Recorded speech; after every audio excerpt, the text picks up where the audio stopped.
காற்றிலே திருடியவன் அந்த காற்றிலேயே அடி வாங்கினான் அப்படின்ற அந்த பதத்திற்கு ஏற்ப நம்ம ஸ்பெக்ட்ரம் ராஜா இந்த வீடியோவை பாருங்க நீங்களே. இன்றைக்கு இருக்கிற நம்முடைய முதலமைச்சர் ஆட்சிக்கு வந்தாரு, செம்மொழியை கொண்டு வந்தது கலைஞர். செம்மொழியை கொண்டு வந்தது கலைஞர்.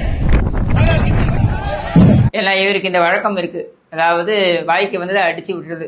இவருக்கு அறிவாளி அப்படின்ற ஒரு பதம் இருக்கிறதுனால, அதாவது இவரை எல்லோரும் அறிவாளி என்று அழைக்கின்ற காரணத்தினால மூளை இருக்கிறவனுக்கு திமுக என்ன வேலை, அது வேற விஷயம். ஆனால் ஸ்பெக்ட்ரம் ராஜா ஒரு அறிவு சார்ந்து பேசக்கூடியவர் அப்படின்ற ஒரு பிம்பம் இங்கே உருவாக்கப்பட்டிருக்கின்ற காரணத்தினால இவர் பேசுவதெல்லாம் உண்மை என்று கேட்பதற்கும் ஒரு கும்பல் இருக்கிறது. அந்த கும்பலிடம் இவர் ஆத்தும் பொழுது தான் இந்த சம்பவம் நடந்திருக்கு. அதாவது செம்மொழி கொண்டு வந்ததே கருணாநிதி தான். ஏன் அதுக்கு மேலே நாங்கள் ஊமையாக தெரிஞ்சோமா?